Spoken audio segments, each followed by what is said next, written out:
Muy buenas noches, compañeros y tutora. Mis compañeros y yo les vamos a hablar acerca de los antecedentes históricos de la evaluación psicológica, así como de los principales autores que intervinieron en ella. Nuestro equipo está conformado por Zuleika Pérez Martínez, Edisa de la Cruz Lara y una servidora, Miriam García López. La evaluación psicológica en la antigüedad. La evolución de la evaluación psicológica se compone de diferentes etapas. La primera se da en la antigüedad y en esta primera etapa podemos mencionar la etapa mágica o mítica, que aunque no se ha dado como un antecedente histórico formal, sí está mencionado dentro de la literatura de la evaluación psicológica. Se dice que en el siglo V a.C., en el libro de Tetrabiblos, que era el libro de los signos zodiacales, se decía que los astros predecían el futuro y la conducta humana. De ahí nos vamos a trasladar a la antigua China, en donde Dubois, en 1970, afirma que el nacimiento de la evaluación psicológica surgió en dicho país. Un hecho histórico que puede respaldar tal afirmación es la selección de niños para ser sometidos a un proceso de aprendizaje y en un futuro poder ocupar puestos administrativos. Ahora vamos a mencionar algunos de los antecedentes filosóficos griegos. Como podemos observar en este cuadro, empezaremos por Pitágoras, quien realizaba un proceso de selección para elegir a sus alumnos. Aristóteles entendía el cuerpo y el alma como uno solo, es decir, desechaba la teoría del dualismo. Teofrasto se basó en la fisionomía para explicar la conducta humana. Recordemos que la fisionomía es la disciplina que afirmaba que las características psicológicas de un individuo podían evaluarse mediante sus rasgos físicos. Gracias a esta disciplina se establece una nosología, que en aquellos tiempos se les llamaba estúpidos, ávaros, cobardes, entre otros. Y por último, vamos a mencionar a Hipócrates, que gracias a su teoría de los 4 humores, él clasificaba a los individuos como sanguíneo, flemático, colérico y melancólico. Asimismo, dentro de la evaluación psicológica en la antigüedad, también podemos mencionar la Edad Media y la filosofía teológica, en la cual el concepto de enfermo se le atribuía a posesiones diabólicas. De hecho, en 1486 se publica el libro de Malleus Maleficarum, o El martillo de los herejes, por su nombre en latín, en donde se daba un tipo de diagnóstico para saber quién era bruja. Las entrevistas que se le realizaban a las mujeres se les puede considerar como las primeras entrevistas estructuradas. Por su parte, Juan Huarte de San Juan se le considera el precursor claro de la selección de personal, ya que plantea por primera vez la evaluación de forma explícita en su obra Examen de Ingenios para las Ciencias en 1575. También se puede mencionar a Vives. En su obra El Tratado del Alma propone la práctica de la observación introspectiva y objetiva. Antecedentes científicos de la evaluación psicológica. Ahora bien, ya que hemos mencionado la evaluación psicológica en la antigüedad, nos vamos a trasladar hasta el siglo XVIII y XIX, que es la etapa en donde se consideran como los antecedentes científicos de la evaluación psicológica. Como podemos observar en el cuadro, diferentes ciencias y disciplinas que aportaron a la evaluación psicológica. Empecemos por la frenología. Dicha disciplina fue creada por Gall, quien decía que las facultades mentales son innatas, es decir, de nacimiento. Él propuso evaluar la personalidad y la inteligencia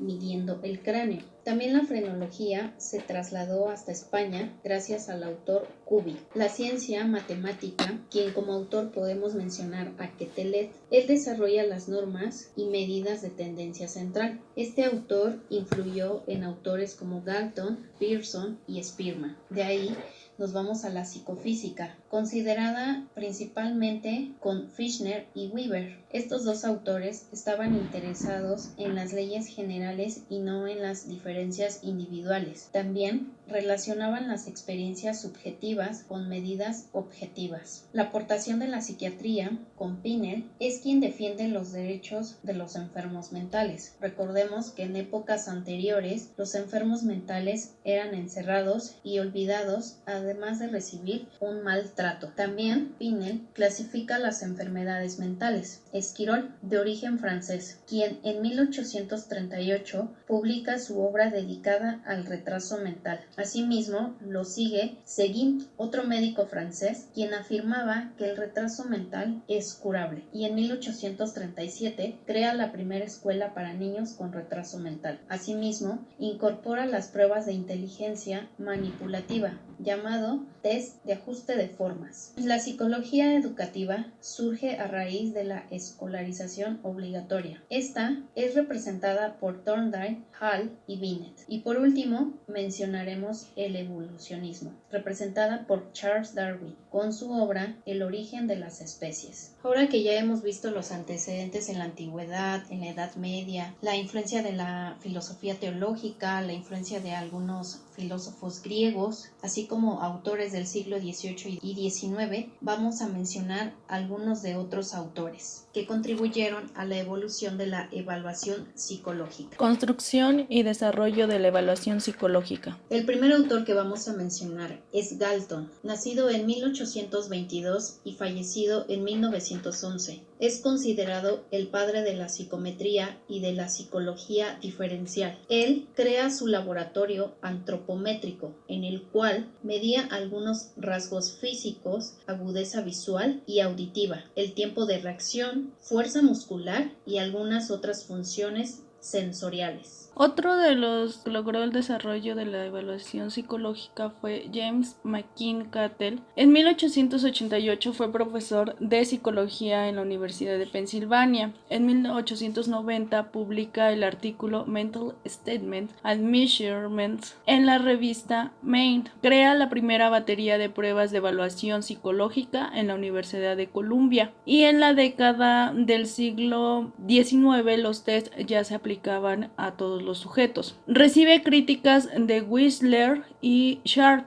Wissler demostró que los confidentes entre los test psicológicos y las calificaciones eran relativamente bajos, mientras que Sharp menciona o demostró la baja fiabilidad y el poco valor predictivo de los test de Cattell.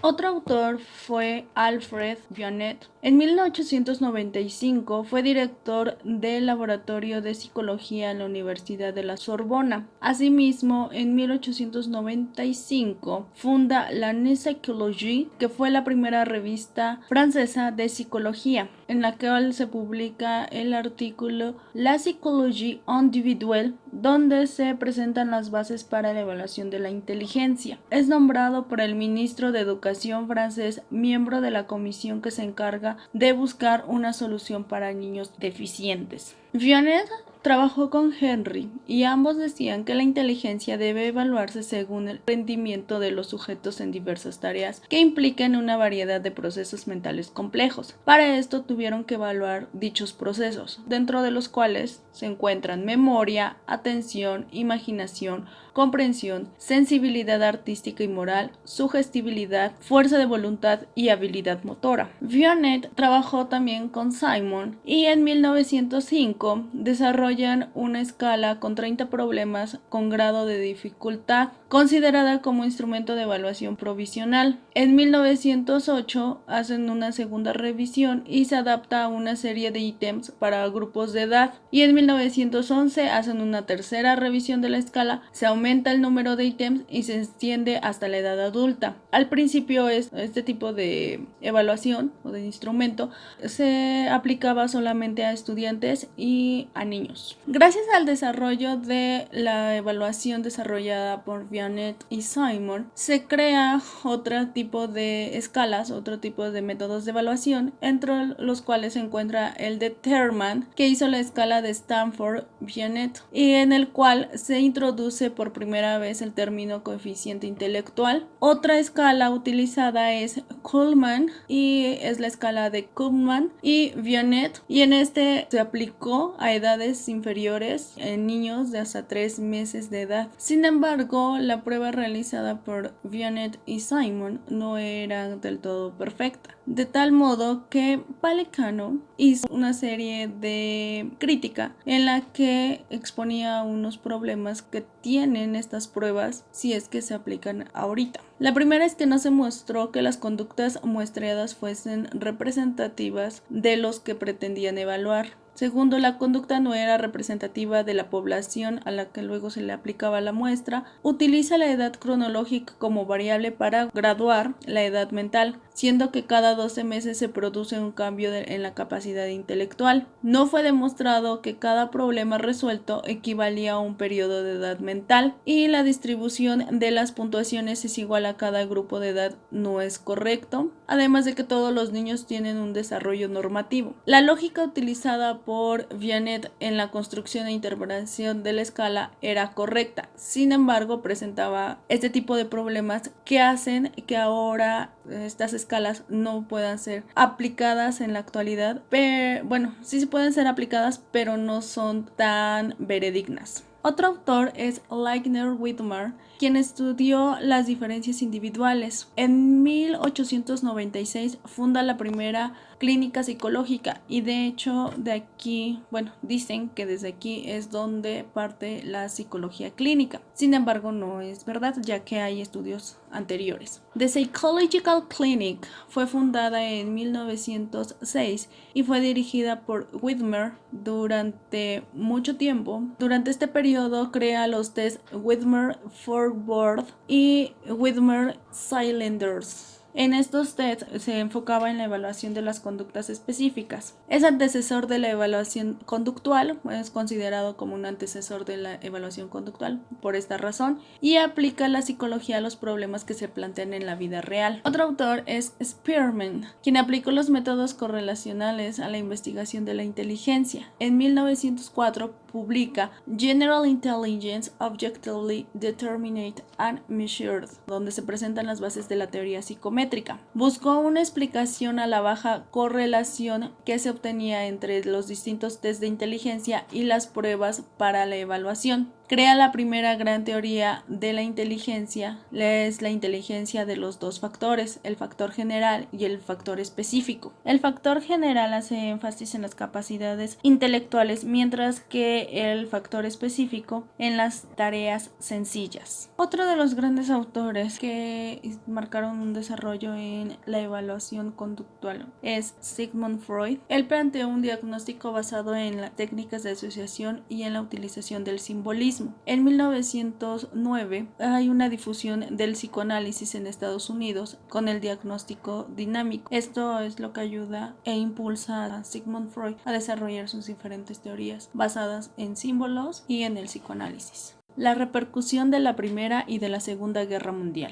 De acuerdo con Silva, es denominada la época clásica del diagnóstico psicológico. Durante las dos primeras décadas del siglo XX se hacen más investigaciones, artículos y manuales sobre la evaluación psicológica. Silva nos dice que lo que ayudó a que la psicología o la evaluación psicológica tuviera tal importancia fue la construcción y perfeccionamiento de las pruebas de Binet y de Simon. La educación adquiere más importancia y los fundamentos de una teoría psicométrica de Pearson y Spearman, asimismo la teoría de la inteligencia de Spearman. Durante la Primera Guerra Mundial, The American Psychological Association, APA, nombra a un comité que estudiará la posible ayuda para la psicología. Robert Yarkes dirigía este comité. Asimismo, estaba conformado por Thurman, Woodworth y Otis, entre otros más. Estos se encargaron de seleccionar a más de 1 millón de soldados para poder aplicar diversas pruebas. Arthur Otis puso a disposición del ejército una serie de tests, los cuales ayudaron a la selección de los soldados. Yarkes seleccionaba sujetos adultos y lo hacía a contrarreloj, es decir, la aplicación de las pruebas eran contrarreloj por el gran impacto que tenía la guerra. Las pruebas eran de dificultad progresiva, las respuestas eran cortas, tenía que tener una corrección rápida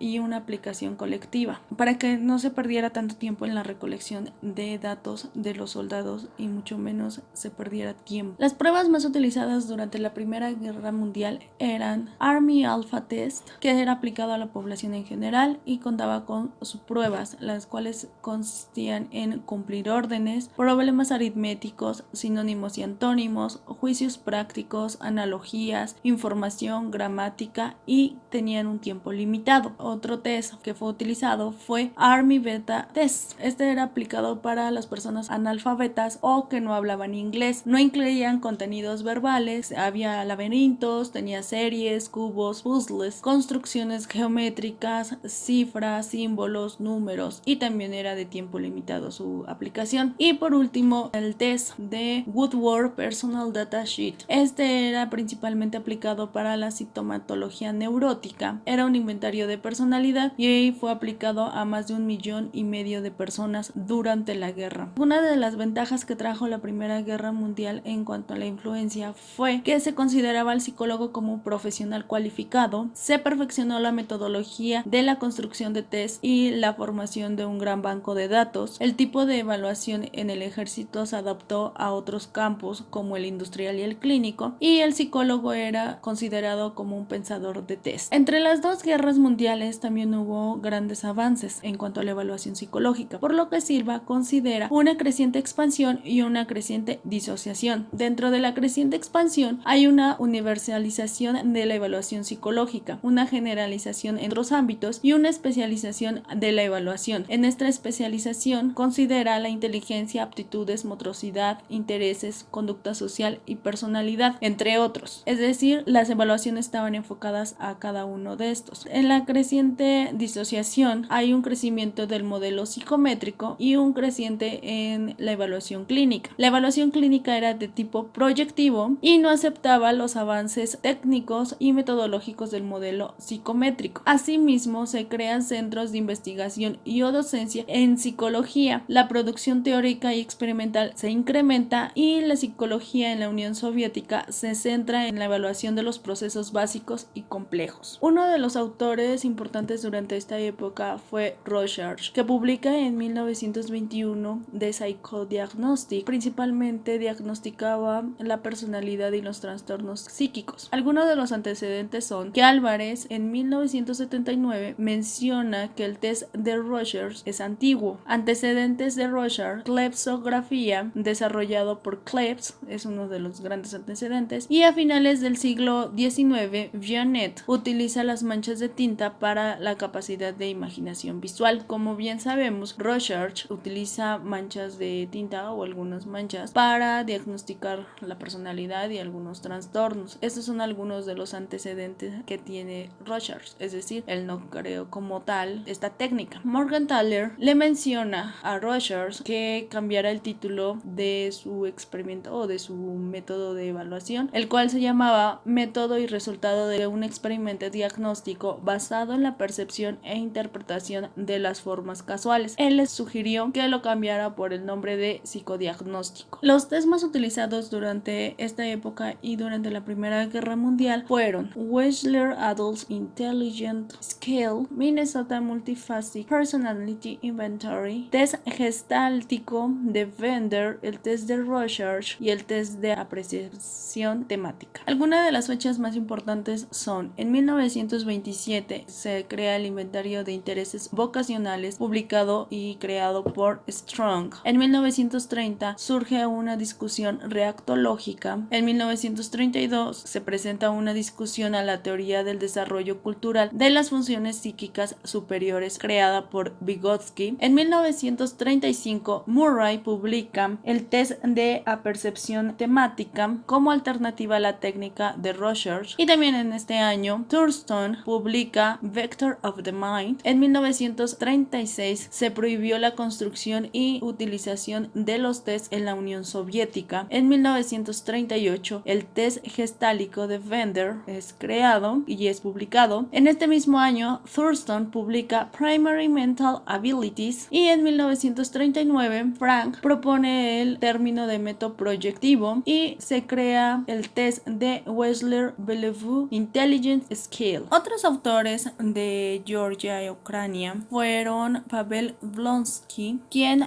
realizó estudios sobre la memoria; Boris Teflov, que presentó estudios sobre dificultades o aptitudes; Serge Kravkov, que hablaba sobre la psicofisiología; y Alexandr Romanovich Luria, quien potenció la evaluación neuropsicológica con sus diversos estudios. Durante la Segunda Guerra Mundial, la construcción y aplicación de test era más fuerte para Para esto, la selección de personal militar en Estados Unidos usó el test de Army General Classification Test, mientras que el ejército británico empleó las matrices progresivas de Reven y el test de los dominos de Einstein. En 1944, en los países aliados se pasaron unos 60 millones de tests a unos 20 millones de personas aproximadamente, y fue una de las grandes aplicaciones de test que se hizo durante esta época. Al inicio de los años 40, Hathaway y McKinley presentan Minnesota Multiphasic Personality. Hubo un periodo de crisis de la evaluación psicológica, y este se da en Europa al terminar la Segunda Guerra Mundial. La psicología queda relegada y se ve más desarrollada la psicología en Estados Unidos. La evaluación psicológica a grandes masas se convierte en evaluación individual y rehabilitación, dado que los soldados que venían de la guerra presentaban cuadros de estrés postraumático. La psicología soviética principalmente critica los test realizados durante las dos grandes guerras. Las principales críticas que se realizan son las siguientes: la resolución de los test no es un hecho psicológico único. Los test de evaluación de la personalidad es una evaluación estadística. Se empleaba el mismo test estándar para personas con distinto desarrollo y condición. Algunos test solo podían ser resueltos por el 75% de los niños con cierto intervalo de edad y determinado ambiente escolar, lo cual no era considerado como un criterio para establecer la inteligencia o el desarrollo intelectual. Se empleaban escalas estandarizadas y se intenta clasificar a los individuos. Asimismo, contaban con problemas que no estaban ligados con la enseñanza, lo que hace que los resultados no fueran precisamente enfocadas a la capacidad de aprendizaje. Existen autores que realizaron también críticas y que consideraron a este periodo de diferentes maneras. Unos de ellos son Maloney y Ward,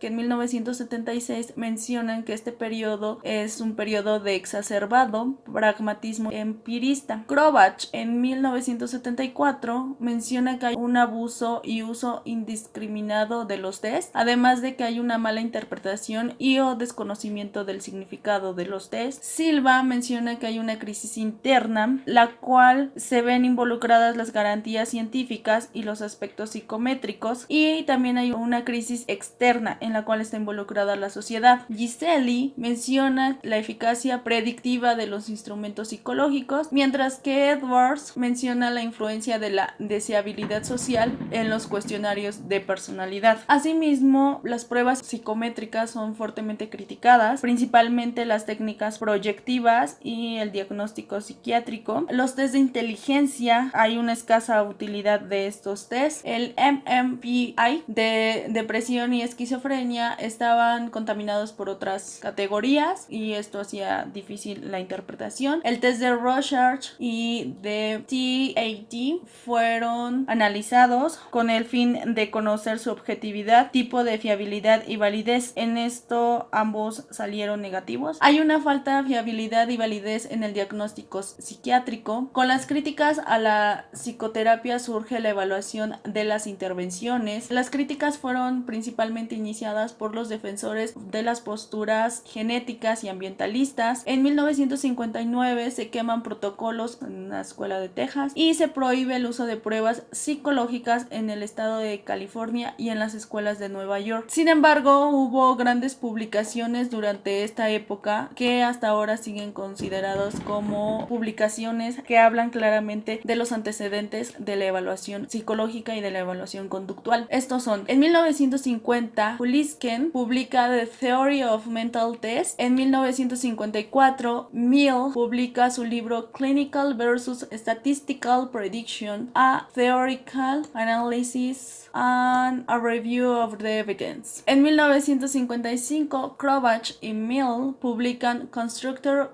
Validity in Psychological Test. En 1958, Anastasi publica la primera edición de Psychological Testing. Stephenson publica y crea la prueba de clasificación Q. Osgood publica diferencial sistemático. Kelly publica las técnicas de rejilla. Se desarrolla la evaluación factorial de la personalidad. Eysenck desarrolla cuestionarios de factores básicos de personalidad y Cattell publica explica el cuestionario de 16 factores. La evaluación conductual. La evaluación conductual tiene sus inicios a partir de las primeras aplicaciones de los principios de aprendizaje. Hubo 3 autores que impactaron principalmente, que es Skinner, Wolpe y Eysenck. Se basa en 3 principios, que sean aspectos observables, la conducta como aprendizaje y la relación evaluación-tratamiento. Canfer y Zaslow dan lugar también al reconocimiento formal de la evaluación conductual y se inicia el reconocimiento del análisis funcional de la conducta y el análisis conductual. De esta manera, el situacionismo constituye una dura crítica a la evaluación tradicional de la personalidad. En una línea del tiempo vemos cómo entre 1968 y en los años 70, Michel propone la variabilidad en la conducta, así como también se establece la diferencia entre terapia y evaluación de la conducta, donde se ve cómo se carecen de elementos en el desarrollo. En los años 70 ya finalmente se da un movimiento de multiplicidad de artículos arbitrados que fundamentan el desarrollo, que sustentan las bases de la evaluación conductual, y pues en la actualidad ya vemos cómo hay varias situaciones y posturas. Por ejemplo, en épocas recientes se reelaboran y amplían los modelos y procedimientos en la evaluación, pero también en el aspecto negativo no hay un acuerdo entre las medidas de la conducta y también son impracticables en ocasiones, así como también hay imperfecciones en las técnicas de la evaluación conductual y se derivan de diversos puntos, entre ellos pues que se considera al sujeto como psicológicamente enfermo hacia el sujeto normal con problemas psicológicos. Este desarrollo se inicia en campos de estudio más especializados y convergentes en otras disciplinas. La principal que se retoma es la evaluación neuropsicológica, así como otras. En los aspectos conceptuales de la evaluación actual se muestra que hay una necesidad de fundamentación teórica común, ya que hay variables biológicas también que adquieren relevancia y diversos puntos, por ejemplo, que se adquiere importancia en la visión evolutiva. Y finalmente en las aplicaciones de la evaluación psicológica y se encuentran varios puntos, entre ellos vemos que ya hay como que se recupera la confianza en los test, también se da un énfasis en la relación entre evaluación y tratamiento, y las repercusiones sociales de la evaluación y las garantías éticas se retoman con más valores y con más frecuencia. Ya en el futuro de la evaluación psicológica se pueden observar que hay que contextualizar los instrumentos a cada situación, no se pueden generalizar, así como también es importante mejorar la evaluación neuropsicológica sobre las necesidades geriátricas. Muchas gracias por la atención prestada.